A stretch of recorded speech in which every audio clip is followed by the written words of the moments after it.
Hi everyone, it's Raina. So this video is if you have your sun in Leo and your moon in Aquarius. And this video was requested as soon as I saw those two signs in that configuration.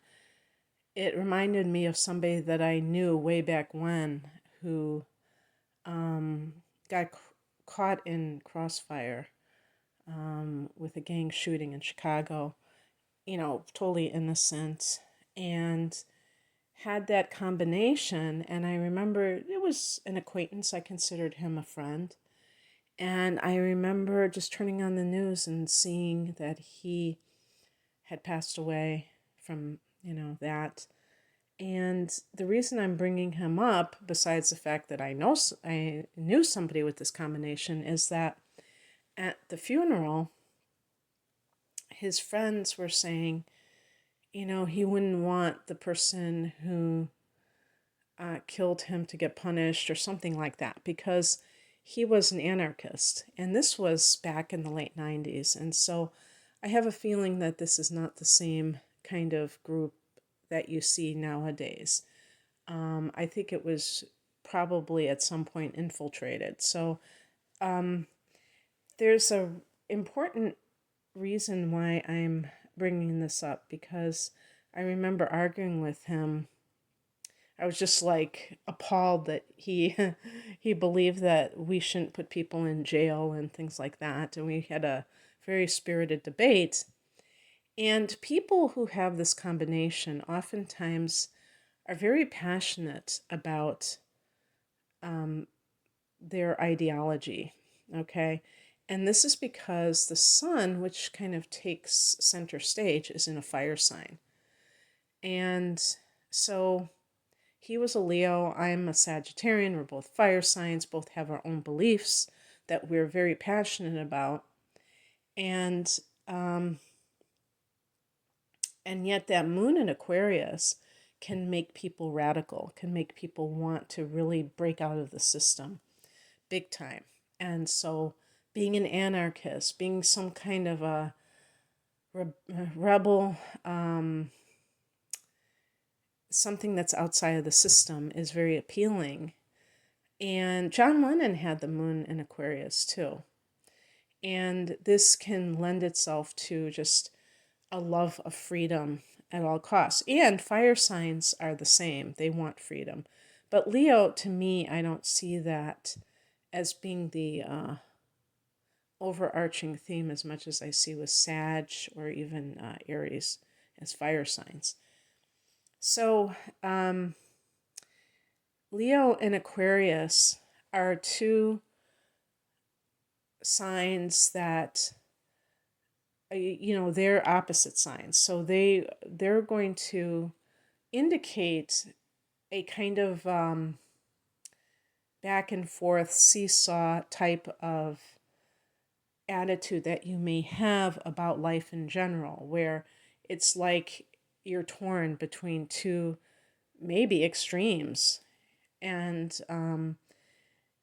I think how this will manifest is whether to highlight the self, which the Leo would certainly be about, or to be in a group dynamic where you are working with others to achieve a common goal. But the problem with that is, and this is why Aquarius is such a contrarian sign, is that Aquarius rules the 11th house of groups and the humanitarian side of life. And yet, Aquarius is a nonconformist, so it doesn't want to conform to the very thing that makes a group situation even happen.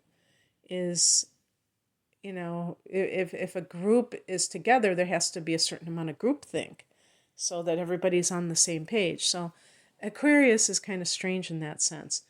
But, and also just in general, it may be like, I want to be successful. That could be the Leo. I want to be a success and have this kind of recognition. Leo is the ruler of the fifth house, which is about pleasure, creative pursuits in love, but I also see Leo as wanting attention. That's kind of the lower form of it, but I feel like Leo does want recognition. Now, that sounds more like Capricorn, but I really think that Leo and Capricorn have certain similarities, even though they're in conjunctions. They're in conjunction with each other. So the thing is that the how do you say it, self-aggrandizement that we associate with Leo, it doesn't have to be narcissism, but just, look at me. When somebody is asking for attention, they want that, I don't know if I'd say validation, but they want people to see what they can do, to take notice of their talents. That's kind of where I'm going with that. And with the Aquarian energy of the moon, there is that idea that no person is above somebody else, that egalitarian view. And even if an Aquarius individual is a nonconformist, it doesn't mean that they think that they're better than other people, although sometimes with some Aquarians, when they're not balanced, they might have that kind of arrogant demeanor where they really do feel like, oh, these people are so lame, they're so conventional, I'm so, cutting edge and stuff like that. So you might veer back and forth between wanting one or the other, and you have to integrate those two ideas of how do I express myself creatively without being too self-absorbed and really reaching out to others and not making it all about me. And I think that people can do that. Leo is a very creative sign, and this is the sun. The sun is creative and sustaining life. So creation is your life. And the person that I was referring to had a straight job, but was interested in creative pursuits, and that's where I met him. And, the other thing about this is that when you are engaged in creativity, if it involves other people, like let's say you are a singer and you're an open mic night, you're also getting that, you're able to be with other people. And that's kind of the joy of Aquarius is the group dynamic and feeling part of something, that's bigger than yourself. But again, it goes back and forth. Wanting to be the center of the universe, wanting to be part of the collective. How can you integrate that and make it, not that stark a contrast? So another aspect of this combination is that these are both fixed signs. So it's like, oof, because fixed energy is very stubborn. You might be pig-headed. I was thinking about Aquarius, a pig-headed progressive. Somebody who, clings to your way of doing things, your way of life, and finds it hard, is resistant to change, and that kind of thing. And, it's a situation where it's important to be flexible. I always quote this line from the Tao, and it says, the supple branch, the flexible branch, it bends in the storm, and the rigid branch snaps in the storm, something like that. And that is so true. If you can't bend with life, it's going to be a little bit difficult. I remember there was a woman that I knew that was a Leo. She's probably still alive, so she probably still is a Leo. And I would see her at church and around town. And I noticed she always wore this one sweater. And it was kind of weird because I always think of Leos as, being very, ostentatious with with everything about themselves. Of course, you have to look at the rising sign because that might give you more of a taste of your dressing style, at least maybe up until the age of 30. Then maybe the sun kicks in. I don't know. But that's part of that fixed energy. That kind of in that very habitualized pattern. And I know she didn't have only one sweater, but she just wanted to wear that one. I just thought that was very interesting, and I think that has something to do with being a fixed sign. I don't know what her moon sign was, so I can't say about that. So, what is true about this combination is it's very extroverted. Again, look at the rising sign, because a rising sign may, if you have Virgo rising, if you have Cancer rising, you might be a lot more reticent, at least until you warm up, and then you might be very gregarious. Leo is very overpowering, though, so that could kind of put you over the top, no matter what your rising sign is. One thing to note about Leo is confidence, and when a Leo is imbalanced, they can be tyrannical, where they are trying to force their beliefs, their way of living on others, and of course that's not okay. And yet, when Leo is balanced, there is a genuine warmth, a generosity. I would say, in terms of generosity, if we're speaking specifically monetarily speaking, that I don't know if I should say this, but I always think of Aquarius as a cheapskate. Okay, so don't get mad at me, because I'm just keeping it real. That's how I feel. I don't know if it's true.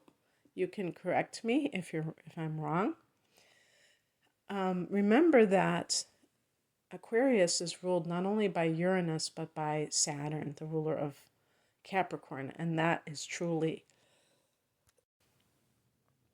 a restrictive influence, and it can show up in that way. I also think it's because I don't think of Aquarius in and of itself as a materialistic sign. Obviously, you have to look at the sun, and with Leo here, the person may be a big spender. And one of the reasons that they might be a big spender is because they want to feel freedom. They want to not have to pinch pennies. And this is obviously just so that you don't even have to think about something when you pay, just that level of freedom. But also, I would say feeling dignified. Like, I don't have to feel like I'm so, and also expansiveness, because fire is expansive. Like, I can do this. That's what, to me, freedom really is expansive qualities. But that idea of I can just buy something, or I can, buy lunch for somebody else, and I don't have to worry that I don't have enough money or something. That's the dignity. Leo wants to be in the A list. That's why I say it's a lot like Capricorn. But unlike Capricorn, Leo is very generous. I will say, I'm thinking about John Lennon again. He didn't have the sun in Leo, he had it in Libra, but Libra is free spending too, and so was John. But when it came to a relationship of his, this person said he was very stingy, or more than one relationship. And I think that because Aquarius is in the moon position, the person naturally feels a sense of relationships being I mean, there's like an ambivalence about relationships when your moon is in Aquarius. You can kind of be very cold, so you might blow hot and cold with this combination. Watch out for that because the moon in Aquarius is particularly abrupt when it kind of cuts people off, and it can come out of nowhere, and that's that Uranian influence. And the other person can be like, what just happened? And really, what is happening is that you, because I'm talking about this specifically with the Sun in Leo, is that which is very romantic and very loyal, very just very warm. And what can happen is if that person, the other person, is somehow offending your sense of dignity, like if they insult you in some way, if you can tell that they are, if they're disrespecting you, if, because Leo is proud. And so if Leo feels like the other person is not respecting them, if that person cheats on you, I mean, Aquarius is very unpossessive, whatever the proper term is, non-possessive. There's a term, I'm sure. The opposite of being possessive. Aquarius doesn't believe that we own anyone. However, we're talking about the Sun in Leo, and Leo can be very much, you have to be the center of my universe. So just for that reason alone, Leo can get quite jealous if somebody else has captured the attention of their love, because they feel like they're not going to be the center of that person's universe anymore, and it makes them feel disrespected too, you know. So watch out for that because it can just come and be very sudden. And maybe you hang on too long to relationships and then you cut it off, but it still leaves the other person like, what just happened here? Be willing to end relationships that are not working a lot sooner if you've, tried to make it work and it hasn't worked. Don't think that you are doing something good if you stay in a relationship that is clearly destructive to you. But by the same token, um, make sure that you are, like, I could see you ghosting someone and just like being done with them, and that could be very upsetting to the other party. Now you might say, well, if the other person cheats on me, who cares if they're upset? I'm upset too. And so I'm just putting it out there because who knows, maybe it can happen much more frequently than I think. In any case, let's see. I think that you are a very intelligent person. You may gravitate, because you're creative, you may gravitate towards cultured events like art galleries, but you also are very, you appreciate things on an intellectual level. And this allows for somebody like to even maybe teach at the university and teaching art appreciation or art history or something like that, because you have that knack of being able to analyze things that are creative.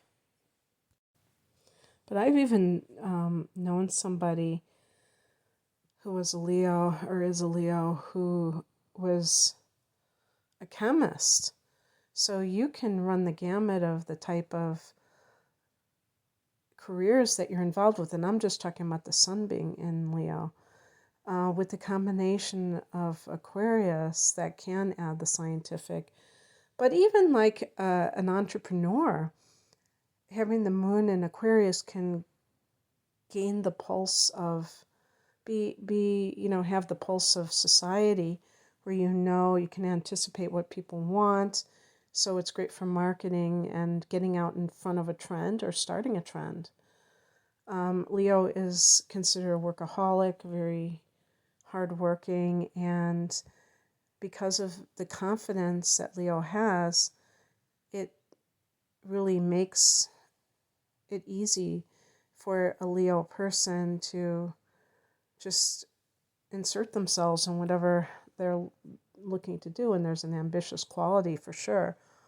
And Aquarius, as a moon sign, gives detachment and emotional detachment, and that's very important when you're dealing with trying to fulfill your goals, because people that are too sensitive, I say snowflakes, are, who just, they get so discouraged at the first rejection letter, or, if somebody's a writer and they have a rejection letter, or if they start a business and it doesn't take off, you have to have patience, you have to believe in yourself, whatever it is that you're doing. And I think Leo does believe in himself or herself. And also, this combination can have the persistence as needed to never give up. And so that's another reason why it can be a combination for success. In terms of your love life, as I stated earlier, with this combination, you may be romantic, but you might blow hot and cold. You might have an emotional nature that's very abstract, and so you have to watch for really sympathizing with other people. You might be one of those kinds of people that is all about, can't you see what I'm feeling? And then when someone else is having a bad day, it's like, a nothing burger, you just are indifferent to it, or like suck it up, buttercup, to that person, because you don't really like that emotional display. But you have your own drama that you can bring to life. And when I say drama, yes, there's a toxic version, but just that larger than life quality that wants to make everything so epic. That's the best way to put it. And I also had earlier stated that you might be very extroverted, so you may have a lot of acquaintances, friends, associates, people that you like to mingle with, and you might want to be the star of the show. It depends. Have to look at your inner planets too to see what else is going on. But yeah, so there you have it. I hope that this resonated. And if you would like a chart analysis, if you would like transits for the upcoming year, you can check out my special double reading called Deep Dive Reading, where I do both of those for a special price. And I also do those types of readings, like standalone readings, individual readings, and I have all kinds of readings. I'm at RainaMoonAstrology.com. The link is below. Take care. Bye.